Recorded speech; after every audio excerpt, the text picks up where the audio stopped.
served 2 decades as a city manager and is a frequent speaker at local government conferences across the nation on issues related to leadership and the future of local government.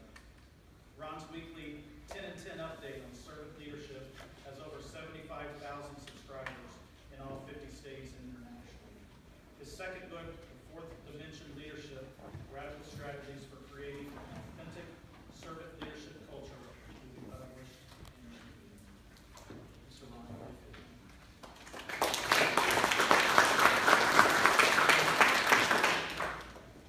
Mr. Ron Olson.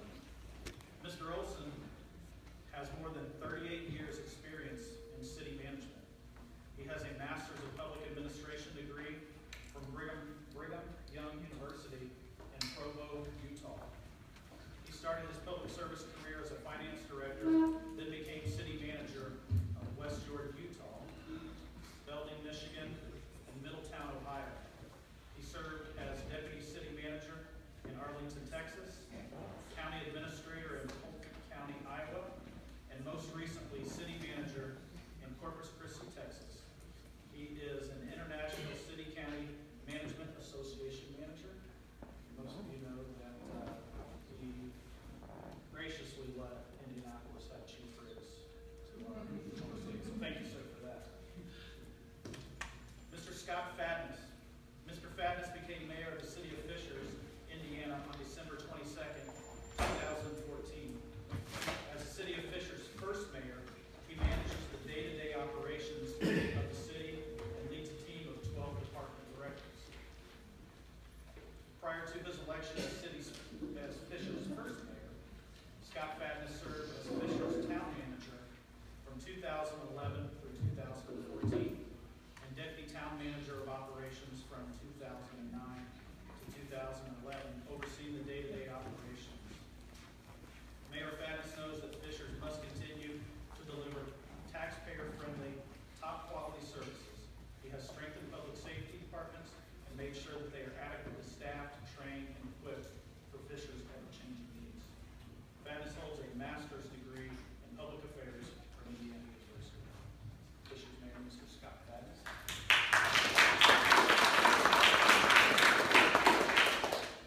And last but certainly not least, Mrs. Kathy Davis serves as an advisor to the city of Indianapolis on finance, management, and information systems.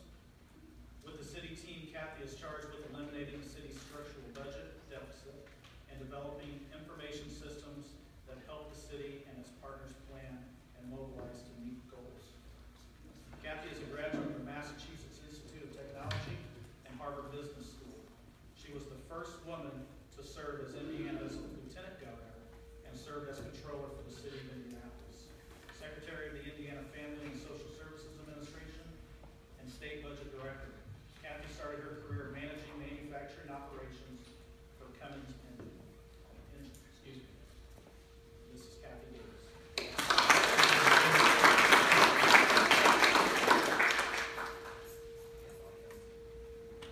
So sorry about the feedback. We're going to work on that real quick. Esteemed panel in front of us. So one thing that we want to remind people, we're taking questions. So everybody should have got the question card when they came in. And anybody that's monitoring us on social media, I believe the hashtag is Public Safety Forum. Send us a post under hashtag Public Safety Forum. I will get your question answered as well. So, Mr. Olson, you have been involved in the budget process and understanding the needs of the community. What are your thoughts on how government leaders can balance the needs of public safety while ensuring the basic services of government are being met? And how does increased spending on police salaries and benefits impact our ability to hire more civilians to fill non-traditional police positions within an agency? I know that's a loaded question, so however you want to answer the first one.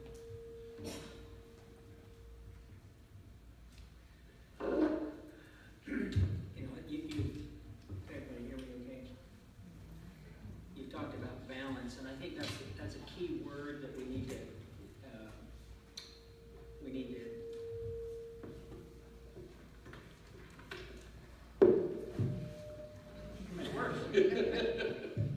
we can get those tuned up by the song.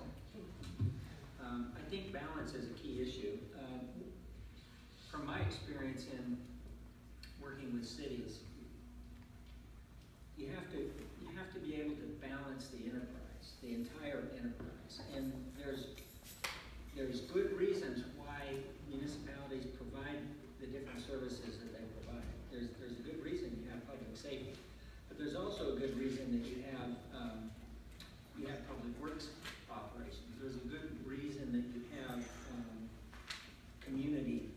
services like libraries and parks and recreation. And all of that works together in a systematic way. If you've got good recreation programs, I think that's part of the preventive measures that keep young people engaged in positive activities and prevent them from becoming, hopefully, help them prevent them from becoming future criminals and engage with the criminal justice system. So, finding a way to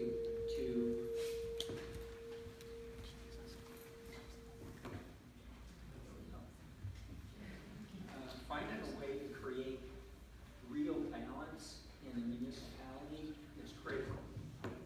And part of the problem that we're facing today is that so everything is off now? There we go. Can I just use yours? I don't think that one's on at all. Now I'm really loud. I think part of the issue that we're facing today is that we don't have good balance. We are out of balance in how we're running our cities and how we're funding our cities. I'll give you a couple of quick examples of that. In the city of Corpus Christi, about 65%, it's not the 85% that we saw on the board here, but about 65% of our local resources are going to support public safety. And what that means is that all of the city's property tax and all of the city's sales tax do not quite pay for the public safety obligations that we have. So what does that leave for the other things that municipalities do? It's out of balance. What about I'm in transition right now. Can you see me up here? I'm sure you can hear me now. I don't know what it means. I'm in transition. What that means in technical language is I'm currently unemployed. I'm looking for a job. And so I've been putting applications out. And I had a recent conversation with a recruiter for a large city in Texas. And I went back and read their recruiting brochure.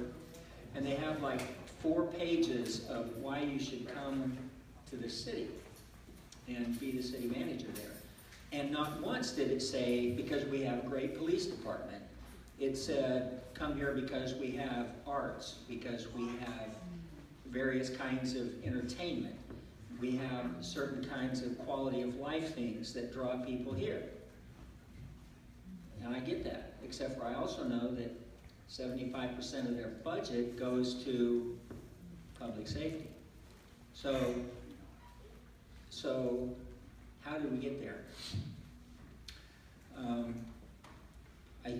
I think that we got there because people are afraid of crime. I think that things happen and it makes you afraid, and you say, let's do something to make our city safe. And what that thing is we hire more police officers, okay? And we don't go to the root cause of why we need the police officers. So the other thing that I think happens that creates this, and I'm going to say this, I hope I don't offend anyone, I just think it's a fact, it's part of the way the world is, and that is I think the impact of police unions and fire unions, public safety unions have a tremendous impact on how this has gotten out of balance.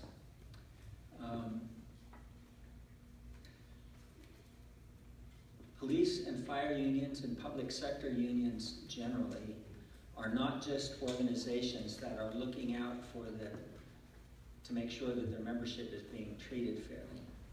They have a social arm of their union, and they have a political arm in their union. And they have political action committees that are very intent on hiring, on electing people that are sympathetic to their cause. And I'll give you an example of that. the last 5 budgets that we've done in Corpus Christi. Now, I try really hard on these budgets to make sure that we have a lot of inclusion on the front end. We start a budget a year before it's actually adopted. We talk to the elected officials, find out what their priorities are. We work our way through that with a lot of dialogue along the way. And the very night that the budget is to be finally adopted, 5 years in a row, we're sitting there, somebody makes a motion to adopt the budget, and somebody else amends the budget, makes a motion to amend the budget to include another 7 or 10 or 15 police officers. Where in the world did that come from? It came from the lobby arm of the police union. And so I think a lot of this is caused by that kind of advocacy, and I believe that the solution to that is the same kind of self-control. I don't know that city managers or even elected officials can fix that. I think it's going to take an education on the part of the union membership to understand what's really happening in the cities and use some self-restraint in terms of how far they will advocate for their own interests. So I know that's maybe not a real popular thing to say, but I think it has a tremendous impact on what's happening in our cities today. And if we don't get this under control, I mean, how much further can you go? If you're getting 60 or 70 or 85% of your budget going to public safety, where's it going to stop? Pretty soon we're going to have the street division of the police department in order to maintain our streets. Or maybe shift the parks department into the police department. I don't know where it ends. Without some self-restraint, I don't know how much further can we go. Can we put 95%, 98% of our budgets on public safety? Frankly, I think 85 is too far already. I think we got to back it up. So, those are my thoughts. Thank you for that. I think the whole point of this open forum is to discuss some of those issues that may get a little uncomfortable, kind of a little unpopular, and to spark that discussion and debate. So thank you for that. I think our media partners out there, I made your mic cold, so I'll make your mic hot again. I apologize for that. While I'm doing that, I'd like to ask Mr. Holyfield to follow up on that. Obviously, Indianapolis is not immune to declining revenues. We've talked about that's been in the public eye. One of the things that Lieutenant Governor Davis is going to follow up on her piece on how we're trying to work with our revenue streams and drive down that structural deficit. However, declining revenues cause government leaders to prioritize services. IMPD has seen periods of a hiring freeze, and now we are playing catch-up to bring staffing levels back up. Kind of what Mr. Olson was talking about. How do we effectively attract and recruit top talent in public safety, and how do the issues discussed thus far impact hiring decisions across cities, not only here in central Indiana, but across the nation? Thanks a ton, Major. Recruiting is particularly challenging in law enforcement right now. The volatility we've got in society. We have a dynamic that virtually every police department out there of any size has significant staffing shortages.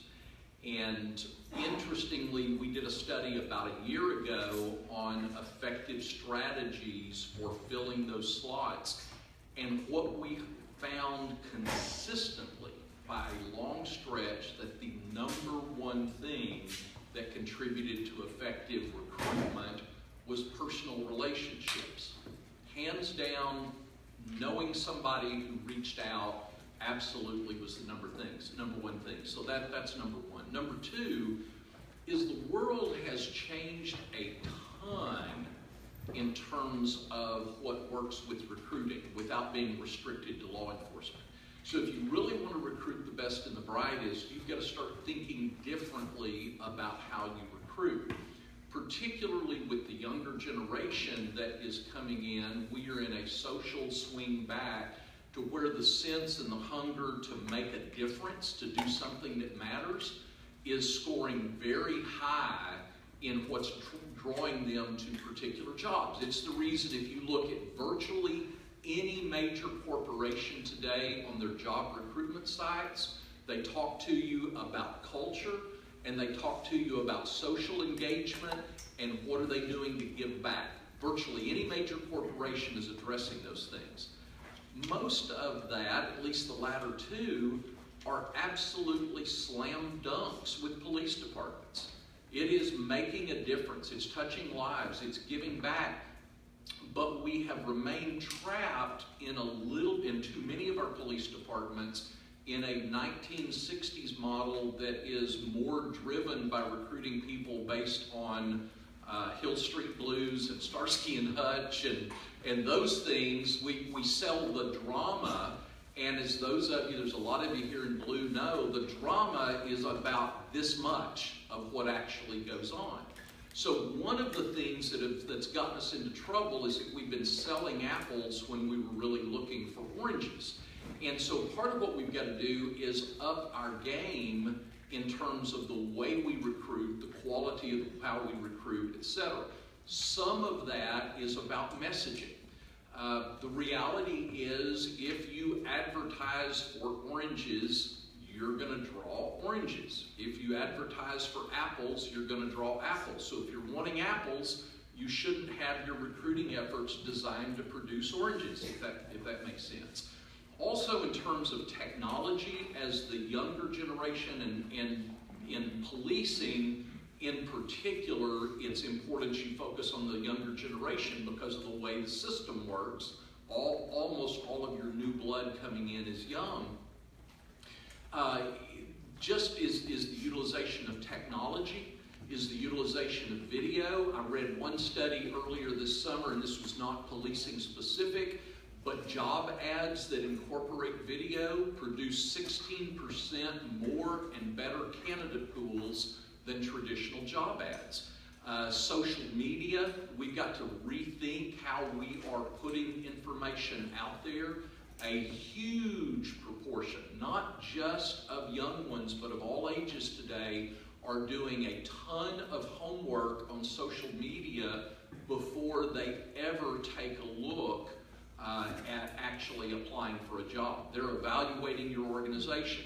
If your hiring processes are clunky and awkward and difficult and mediocre, you will draw candidate pools who tolerate and thrive with clunky, awkward, difficult, and mediocre. So one of the things you need to do is look at your hiring processes all the way through, and I realize there's state laws that affect some of the steps, but there's a heck of a lot you can do in the front-end marketing and communication part of it that actually will profoundly shift who you're reaching, how they respond, what your candidate pool looks like, etc. And at the end of the day, both in terms of just generationally in general, but more particular, reaching out to various communities inside the bigger community that are various types of diversity, personal relationships ultimately drive success more than anything else. It's absolutely about, are you engaged with those communities? And I'm just going to say one sidebar that's not really an answer to the question, but in case I don't get a question later, I want to be sure I get this plug in. Indy is doing some stuff that is so far out beyond where the rest of the world is. Don't take for granted, you guys are absolutely where everybody else is headed. You are doing some pace-setting stuff that we work in 45 states with lots of agencies all across the U.S., and sometimes when you're in the middle of transition and doing stuff new ways, and you don't really catch the significance of it because it just becomes who you are in your environment. But I'm telling you, y'all are doing some of the leading edge thinking out there on a lot of fronts. Don't miss the significance of that. I know that wasn't an answer to your question part, but may not get another chance to shoehorn that in. Well, thank you. We'll take the plug and turn together. All right. Just remember,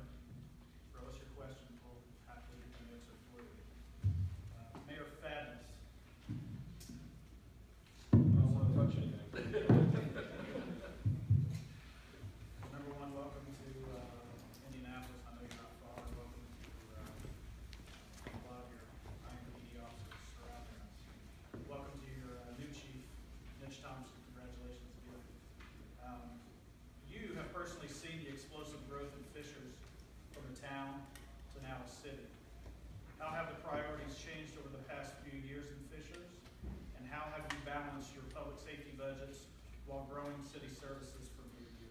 Yeah, so I a few years back asked a very simple question with a complex answer attached to it, and that was if the city of Fishers were to continue to grow at the pace it was going to, and all assumptions being held in terms of staffing for public safety and just routine expenses for our city, would we be financially sustainable by 2045? And so when you plug in all those variables, and keep in mind Fishers, by most standards, is a very affluent, fast-growing suburb, there was an alarming variable that came out of it that to this day I carry with me. There was an assumption in there that public safety personnel costs would increase at a 2% rate on an annual basis. If that were to occur, in 2045, the city of Fishers would have roughly a $35 million budget surplus. If, for some reason, the annual personnel costs associated with public safety was in the 4 to 4.5% range on an annual basis, in 2045, we would see a $35 million budget deficit. So you're looking at about a $40 to $50 million difference on an annual basis on a few of those assumptions. Now keep in mind that the average rate of inflation on healthcare is somewhere between 8 and 12% annually for anybody out there in the industry. And then cost of living for a policeman or a fireman is going to be somewhere between 2 and 4%. The likelihood that I'm going to hit that mark based on current staffing assumptions doesn't look good for Fishers. We're a community that's fast growing. So our revenue, if you look at our revenue curve, it looks pretty good compared to the majority of communities that are built out. So the way we balance it, to be honest with you, and I think we made a little bit of light of it about the streets department being in the police department, you know, as early as last year when Mitch and I sat down and talked about goals for the upcoming year, I expected him as a police chief to work within the confines of our organization to attack the demand side of public safety, the crime issues, from a multidisciplinary approach. So how do you allocate resources within your streets departments, within your code enforcement department? How do you start working collectively around these issues, these geographical areas? I think my job, police chief's job, the entire leadership team at any city nowadays is to knock down those silos and figure out how you collectively work together. So I don't even view it anymore as a police budget or a fire budget. It's about the outcomes and how you combine those, and are we effective in our ability to deliver on those outcomes. It truly is a blurred approach to trying to come to a commonality, which is a safer community, more vibrant community. That could be something as economic development. Just the other day we had a conversation about, I used our intelligence unit to derive data based on what extended stay hotels look like from a crime perspective versus your traditional overnight hotels. It was 4 to 1 in terms of call volume. And so when someone came in and was pitching an economic development prospect to build an extended stay, I handed them the data and said, why would I want this in my community? Now that's using police resources to bring about a better outcome for our city from a public safety standpoint, to reduce demand that ultimately might reduce the amount of staff that I have, which will allow me to then compensate my police officers that I do have at a higher rate over a longer period of time. So that systems approach to dealing with these issues, I think, is really how you accomplish some sort of balance or sustainability of your community. Thank you. Try it. Does anybody in the panel want to follow up to that? I know Mr. Hollingworth, we talked earlier in the car ride, you know, about Mayor Fadness growing from city manager and then changing to a strong mayor city government style. And, you know, were there any changes, Mayor Fadness, as far as how your budget process worked, any different priorities when you switched from town to the city? It depends. I mean, yes and no. As a city manager, you present the budget to the city council. As mayor, I presented the budget to the city council. On the execution of the budget is where you have more autonomy and ability to execute, but certainly not on the budget. On stating the vision and setting the priorities, certainly I had a more prominent role as my title changed.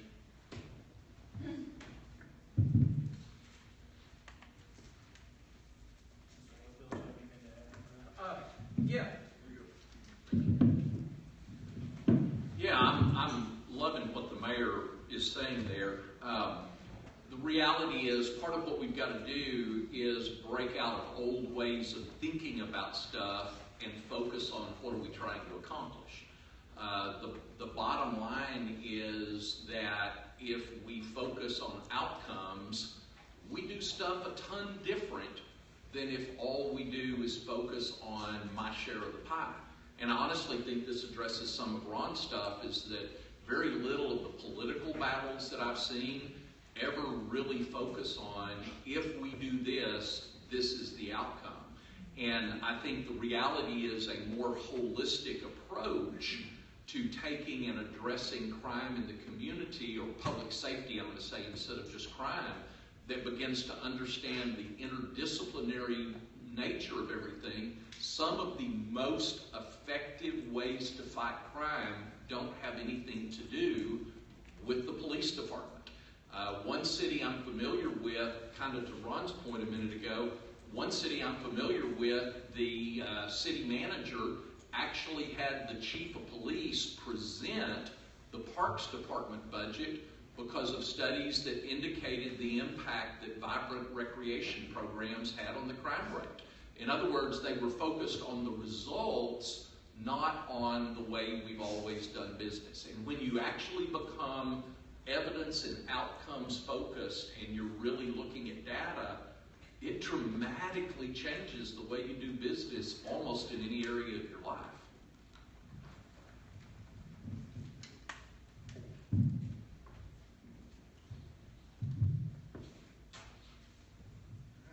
Thank you. All right, I'm going to move on to Governor Davis. Kind of a loaded question, so I apologize. You've worked in various roles at the state and local levels in your career and understand the intricacies of budgets. Mayor Hogsett recently inherited a budget deficit of nearly $50 million, but you helped Mayor Hogsett turn this deficit to a much more manageable number. What advice do you have for local government leaders looking to fund public safety properly while ensuring city services are not forgotten about? So I think our strategy in 3 parts in order to solve Indianapolis' structural budget deficit, and I think this is relatable to most budgets. The first, as we've been talking about, is how to control spending, and that has many aspects to it. First, understanding what matters most. We've been talking about outcomes, but the city has spent a lot of time among departments over the first months of our administration saying what matters most to the people that we serve, and how is that reflected in the budget that we're developing. And then it's being good at all aspects of that. How do we allocate the resources to what matters most? How do we staff for that? How do we staff in order to use people's talents most cost effectively? How do we manage contracts so that we get what we're paying for? How do we staff in order to minimize overtime? Those are all things that we talk about.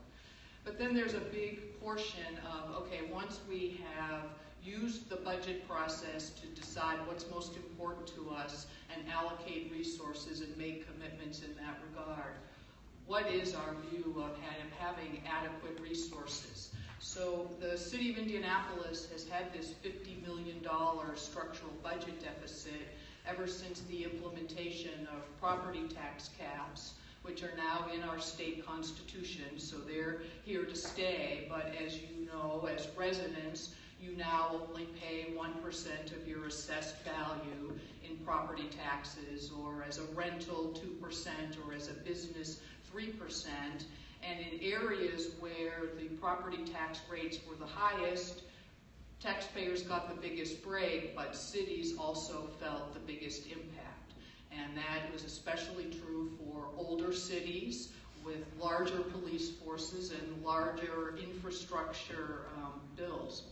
So I think we have a general question to ask ourselves, and Mayor Fadness is the head of the legislative committee for the Indiana Association of Cities and Towns, and we've now lived with property tax caps long enough that I think most cities are starting to understand, feel, and communicate the long-term impact. So I think we have a real question ahead of ourselves if cities are in fact where most people locate, if cities are the economic engines of the state, the centers of logistics for even businesses that are outside cities for their products to get through and go to the markets where they're going. What are we going to do to help cities be financially solvent going forward?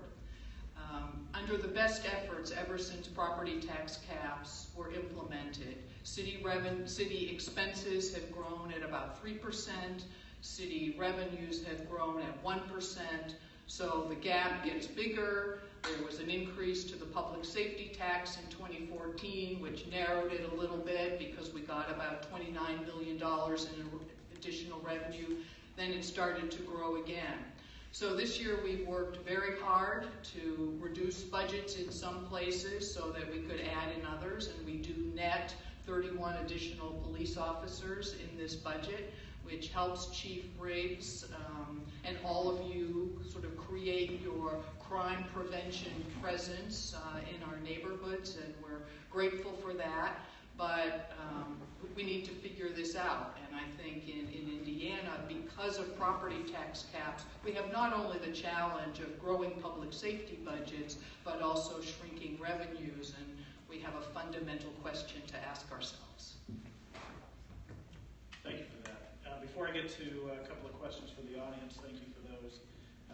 Mr. Olson, you, sir, have worked, looking at your resume, you worked in the Midwest, you worked in the Southwest, you worked in the South, and you understand the different economies throughout the nation and priorities. Do you believe that here in the Midwest, our priorities are different from a policing standpoint compared to, let's say, Corpus Christi, where you're familiar, or compared to the West Coast as opposed to the East Coast? I know that's a general question, but have you seen a difference across the nation as far as A, public safety funding, and then B, making sure the regional priorities are up to snuff with the budget?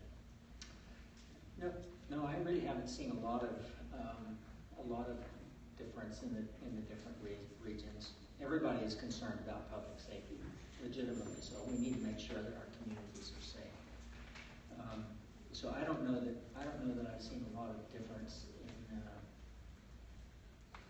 I don't know that I've seen a lot of difference in terms of the priorities and the process for making those priorities. The economic regions, was that part of your question too? Yeah, absolutely. The economics do change a little bit from region to region, and that does make a difference. I mean, I've managed budgets that have been on the upswing and on the downswing. It's a whole lot funner to manage one that's on the upswing than it is to manage one that's on the downswing. Corpus Christi is in a very enviable position. We're right on the Gulf. We have a major port, and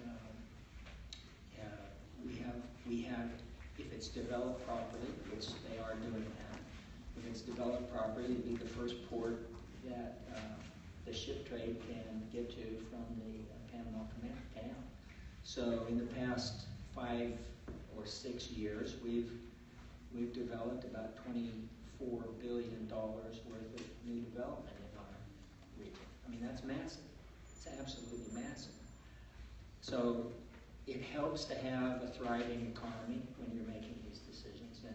And I think not all of Texas is in that enviable position, but certainly Corpus Christi has been. And so you get those differences. Where you get developed areas, the older cities, especially in the Midwest, have long traditions, and the economies in those cities seem to be migrating. When I was in Ohio, the steel industry was under duress, and we had a steel plant in our community, the community I was in, and that was in constant motion. I mean, when it was functioning well, the economy was great. When it came under financial distress, it wasn't, and that cycles through all the time. I think the Midwest has particular demands when it comes to industries and how they go through their different cycles. Thank you. All right, we've got two questions from the audience. I'll go to this one first. Mayor Fadness, I'm going to call on you to answer this question only because I know we're kind of doing this already.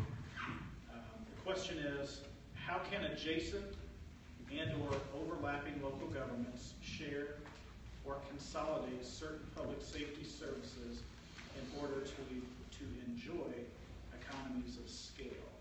So, example, jails, addiction, etc. Well, regional thinking is an important component to this, whether you're talking about some of the more informal kind of bubble up concepts of joint drug task force, joint task force on internet crimes, things that don't really know boundaries. Data and information gathering are critical elements of that. I think there's a lot of work that could be done on the data sharing and software components of these types of issues.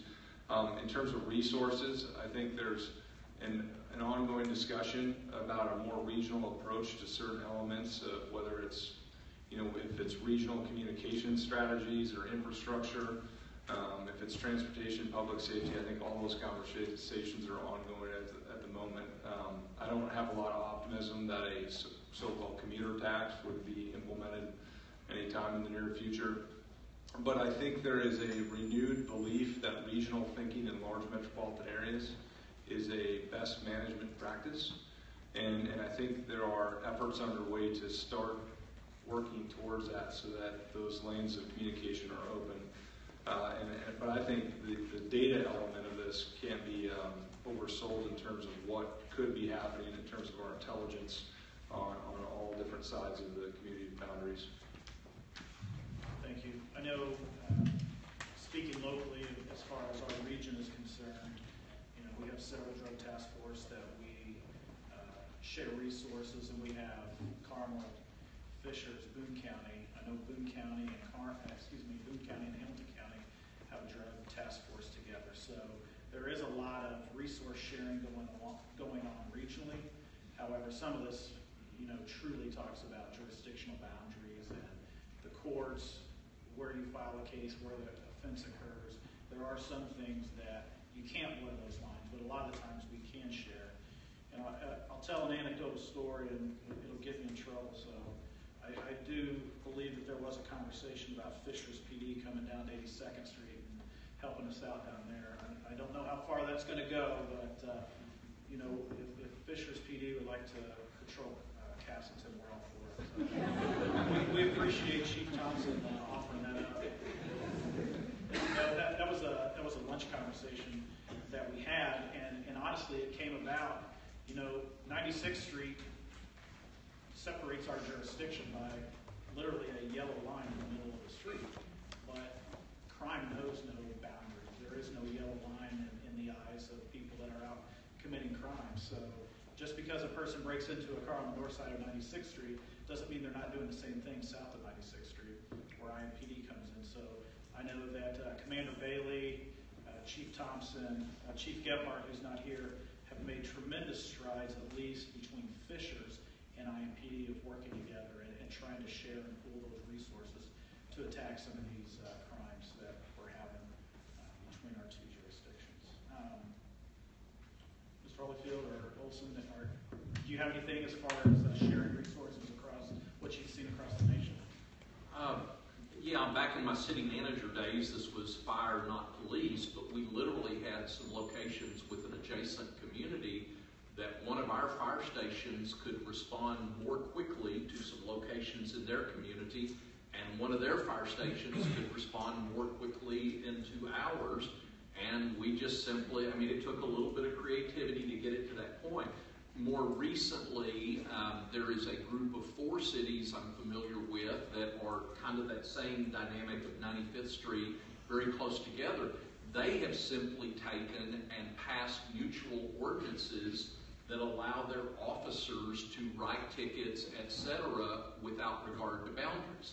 Very simple little action. They didn't worry about the logistics and all of, a lot of legal logistics.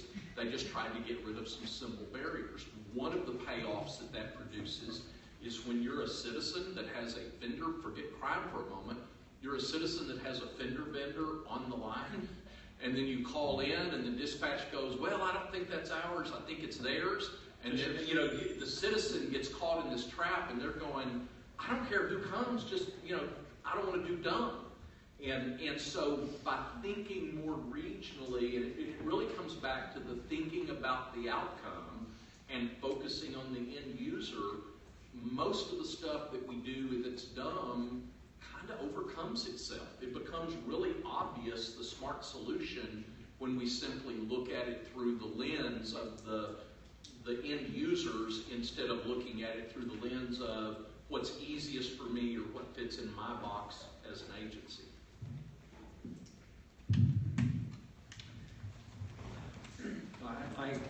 I completely agree with that. Over the course of my career, we've had the same thing. You've got to be outcome focused and have an attitude of getting the job done and being cooperative. Now that's a good faith effort, because sometimes there are jurisdictions that you want to do that with that would very much like to take advantage of you and let you pay all the bills. So as long as everybody is cooperating well and acting in good faith, all of that really does work pretty well. I'm thinking of snow plowing. I've been in jurisdictions where you have a circuitous kind of border, obviously not Corpus Christi. Push it over to the other guy's side of the road. Right. So, or plow for 300 yards, pick up your plow and go a quarter of a mile, drop it again. So those kinds of cooperative efforts really need to be dealt with. I do want to raise the question, though, because this cooperation thing isn't just interjurisdictional. It's inside of your own operation. Is the police department, for example, cooperating with your code enforcement operator? Because you got that broken window thing, right? Where if code enforcement isn't doing its job correctly or as well as it could, then crime increases in that degrading neighborhood. So inside of your own municipality, are the departments talking to each other in a way that is cooperative and mutually beneficial? I don't know how all of you do in your cities, but I'll tell you that is a real challenge in most cities I've been in to break down these silos, these artificial silos between departments. So you don't have to look beyond your borders to find that problem. If I could, let me just give a practical example of that back from my city manager days. We had in a community a massage parlor that was basically a house of prostitution and had been there for years, and police department PD was basically a cost of doing business. I mean, that's really the bottom line, is we were just overhead in the way the system worked. And when I came in as new city manager, the mayor pro tem, wonderful older gentleman named Harris Hollabaugh. Harris comes in, I've been there about a month, and he said, Ron, this particular place, I need, to get this out of the neighborhood. I want it out of the neighborhood. And so I do the typical pointy-headed bureaucrat thing, and I call in the chief of police, and we produce a big report of all of the things we were doing to enforce and all of that sort of thing. We had lots and lots and lots. We were not ignoring the problem. And so I go in, sit down with the mayor pro tem and say, here's everything we've been doing. I'm defending the way we've always been doing business. And I'll never forget, Harris said, Ron, I didn't ask you to enforce the law. I asked you to get it out of my neighborhood. And literally what I did in response to that, when I said, aha, I stole a page out of Ross Perot's old playbook, And I literally took my chief of police, my city attorney, my chief building official, my code enforcement director, and 2 or 3 other. There were 7 or 8 of them. And I locked them in a Holiday Inn, and I said, you don't go home to see your family until you find a solution. You're literally locked in. And in the conversation around the table, the chief building official looks at the chief of police and said, so do we have prima facie evidence that there's prostitution going on? And the chief said, yeah, I mean, here's the report, blah, blah, blah. Chief building official said, well, you know what? Prostitution is a commercial activity that is not listed on their CO. So based on an administrative process, we pulled the water meter and the electric meter. Talk about shutting it down when you're in the dark and can't flush, it shuts it down. We never could have acted that unilaterally in a law enforcement environment. But in an administrative environment, we had a lot more latitude. When we focused on the outcome instead of going through the process, that was what allowed us to actually produce the results. That adding more cops, doing more investigations, doing more arrests was not going to change it. We had to rethink how we were focusing on the core problem to be able to actually accomplish what we were out to accomplish. Thank you. Question came in from Twitter. So just a reminder, hashtag Public Safety Forum for anybody monitoring our social media feed. And somebody out in the audience will answer this question on social media or reply to Twitter. This question came in directly from Twitter. So Lieutenant Governor Davis, if upping public safety is popular reaction to citizens' fears, how do we stop budget creep? And I'm assuming in terms of budget creep, they're talking about putting too much money and funding public safety more so than other essential city services. Well, I think one of the challenges that's right ahead of us is, at least the city of Indianapolis is talking about criminal justice reform, and before we build a new jail, making decisions about what options ought to exist for offenders in order to increase the overall health and safety of the community and return people successfully back to the community as quickly as possible as one of the goals. And I think so often when we're in the process of needing to make a fundamental change, there's a period of time where we're spending the money sort of the way we have been in order to keep the old ways going while we invest in some new ways of doing business. And one of the things that is, just comes to the top over and over again is the need for more or at least better engagement of individuals with mental health and addiction services. That we don't want people going to jail because they're sick or because they're mentally ill or because they're poor.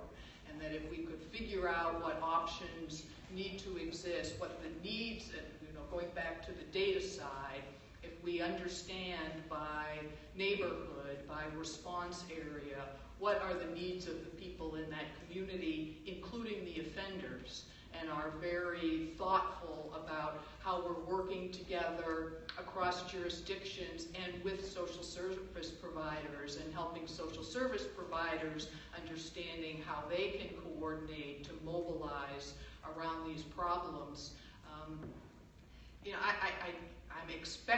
I'm anticipating that the demand for funds is going to be a little higher because of additional officers, because of additional services, before it reduces. But if we are going to find solutions for the long term, I think we have to pony up and figure that out and stick with it, so that the solution will take. And then, based on evidence from other locations, we should see long-term cost reduction. But in the meantime, there's an investment that we need to make, and we need to work together just as smartly as we possibly can to make it pay off as fast as it can. Got 3 questions left. Can I address that question? Absolutely. I just had an additional thought. I just had an additional thought I wanted to share on that, and that is, I don't know whether the solution to all of this is to figure out how to get more money to pay for everything that needs to be done. My experience has been, you can try that, but I just don't know that it's going to work all that well. I think any increases in municipal revenues are going to be so marginal, it's not going to be able to address the problem. I think a more practical way to approach that is to figure out, again, you come back to this thing that we just saw on the screen where, like in Indianapolis, you got 85% of your budget going to public safety. I mean, that's a huge number. I don't know that you can get more money to beef up the other 15%.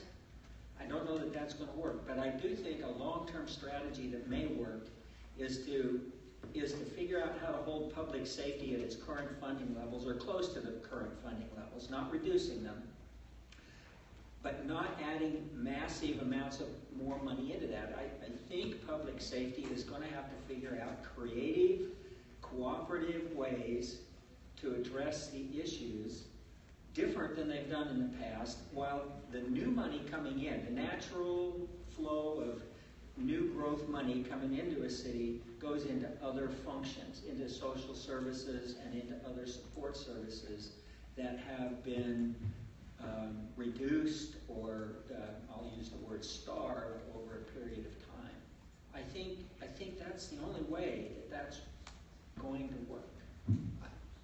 I hope somebody else maybe in the country can figure out a different way, because that's painful and it's hard and it takes fiscal discipline over the course of, I think, many years to make that work. But I don't know of any other way that's really going to happen. I've tried for a long time to get my elected officials to raise taxes, and it has not worked out that well. Now, Mr. Olson, I'll ask you this question, if you don't mind. It kind of goes into what you were just saying. A question for the audience: how do interjurisdictional agreements save money, or do they? If not, where's the incentive to have it?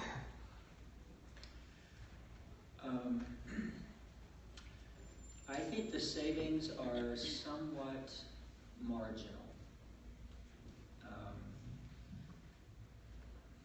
I'm trying to think of an example, which I'm struggling with at the moment.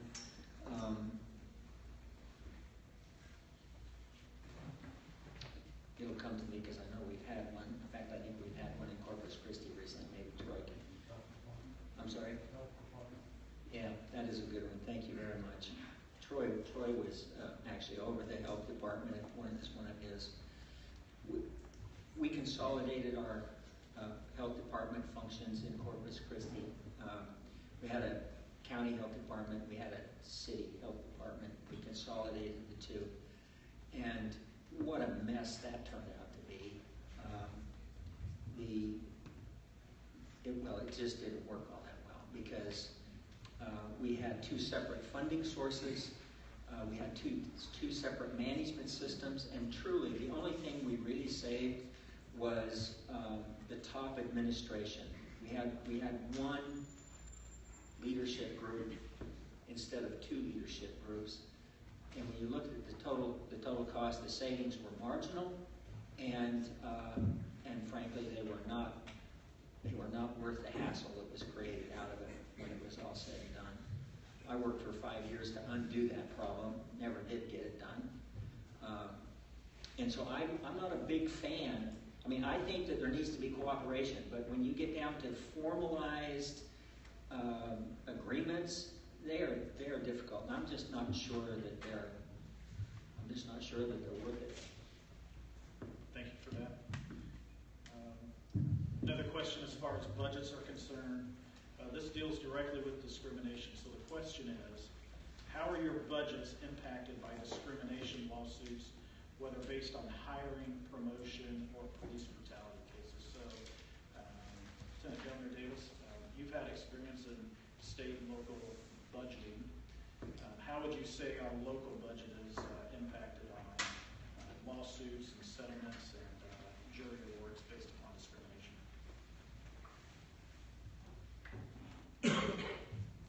I think that in general, in the city of Indianapolis, we have done well to keep those at a minimum. And there's certainly been a considered effort in many parts of the city in order to do the things that prevent those lawsuits.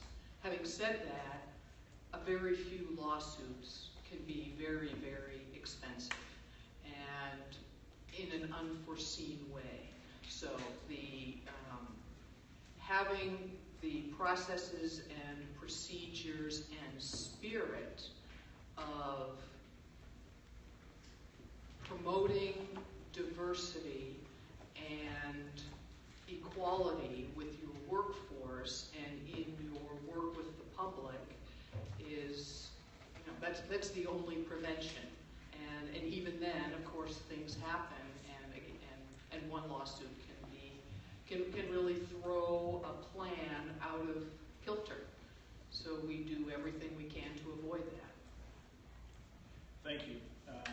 As a primer for our second panel, we're getting ready to take a break, and we hope everybody comes back. Our second panel is more geared towards policing and expectations in the community and how IMPD is responding. But I'll let someone answer this last question. The question is, what are some of the areas where IMPD is ahead of other police departments?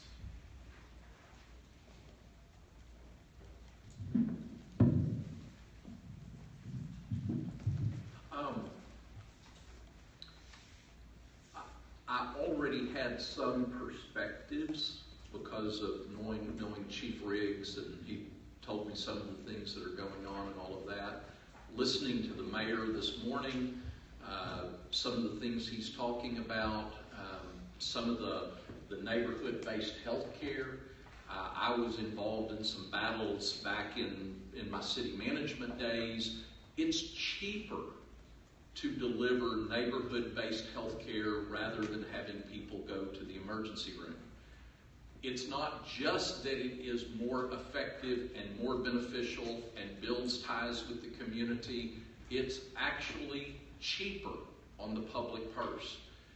The challenge is to have the courage to ask questions that nobody wants to ask. And where I see that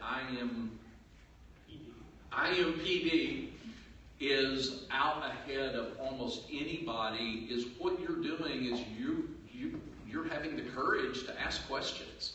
You're having the courage to go, okay, let's think about this. Is there a smarter way to do it? There is you may have heard it in corporate world, and I don't remember which business book produced it originally, but it's called the rule of 5 whys. And it's focused on corporate decision making that says if whatever is coming up, if you ask why 5 times, by the time you get to the 5th why, the answer looks way different than you thought it did. One of the challenges we've got is it is very tempting to define financial stewardship in 2-year election cycle timeframes. Very often what looks really, really fiscally responsible on a 2-year time frame looks really, really fiscally, flamingly, over the top, unbelievably irresponsible on a next generation or a 25-year time frame. But you can't tackle those things if you don't have the courage to ask, is this the smartest way to do it? What's actually going to get us to where we want to get? So the thing I see more than any other specific thing, and I can talk about some of the specific things, but you guys are thinking at a level that very few communities are thinking. You're demonstrating the courage to go, okay, is this the most effective way to get to where we want to get to? And that is no small challenge to think and have the courage to question and go and be outcome focused instead of just defending, here's how we've always done it.